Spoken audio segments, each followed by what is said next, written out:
3 साल का बच्चा और उसका रूटीन एक ऑफिस वर्कर से भी ज़्यादा बिजी। सुबह 7 बजे स्कूल जाना, वापस आना, लंच करना, सो जाना, उठ के होमवर्क करना, थोड़ा खेलना, डिनर करना और थक के वापस सो जाना।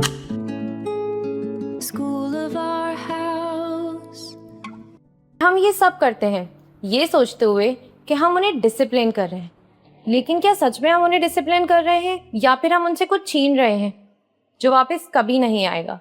आज जहां देखें यही हो रहा है। 3 साल का बच्चा अल्फाबेट्स याद कर रहा है, 4 साल का बच्चा 5 डिफरेंट क्लासेस अटेंड कर रहा है और 5 साल का बच्चा इतना थक गया है कि शाम में उसको खेलने की एनर्जी ही नहीं है। इतना छोटा बच्चा और इतनी tough routine. I want to ask something, why are we rushing childhood? जैसे कि कोई रेस हो, जैसे कि कोई पहले सीख ले वही जीत जाएगा।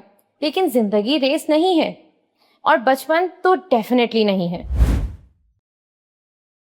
3 साल की उम्र में एकेडमिक्स, 3 साल का बच्चा जो अभी अपने हाथों से दुनिया एक्सप्लोर कर रहा है, अभी सीख रहा है मैं कौन हूँ, मैं क्या फील कर रहा हूँ, और हम उसे सीट पे बिठाकर ABC लिखवा रहे हैं। पता है साइंस क्या कहती है? इस उम्र में बच्चे का दिमाग स्ट्रक्चर्ड एकेडमिक लर्निंग के लिए रेडी होता ही नहीं है। वो सीखते हैं खेल के, एक्सप्लोर करके और टच करके, वर्कशीट से नहीं। So when we make a child forcefully sit and study, we are actually going against his natural learning process. आजकल के बच्चों का दिन देखें, पहले स्कूल, फिर ट्यूशन्स, फिर कुरान क्लासेस, कोई गैप ही नहीं है, कोई सांस लेने की जगह ही नहीं है। और हम इस बिजी रूटीन को प्रोडक्टिविटी समझ रहे हैं। लेकिन बच्चा मशीन नहीं है जिसे हम नॉन स्टॉप चलाएं। बच्चा एक इंसान है जिसे प्रोसेस करने के लिए वक्त चाहिए, जो सीखा वो एब्जॉर्ब करने के लिए वक्त चाहिए। इवन एडल्ट्स को भी अगर हमें कॉन्स्टेंटली मीटिंग्स में डाला जाए तो हम बर्न आउट हो जाएंगे। तो बच्चा इतना छोटा कैसे कॉन्स्टेंटली क्लासेस हैंडल करेगा बिना एग्जॉस्ट हुए? हम बोर्डम को एक प्रॉब्लम समझते हैं, कुछ जो फिक्स होना चाहिए, लेकिन बोर्डम प्रॉब्लम नहीं है।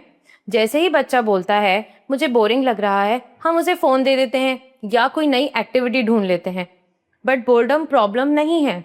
बोर्डम यहाँ से क्रिएटिविटी शुरू होती है। जब बच्चे के पास कुछ भी नहीं होगा करने का, तो उसका दिमाग खुद कुछ बनाएगा, खुद खेलने का नया तरीका ढूंढेगा, इमेजिनेशन यूज़ करेगा।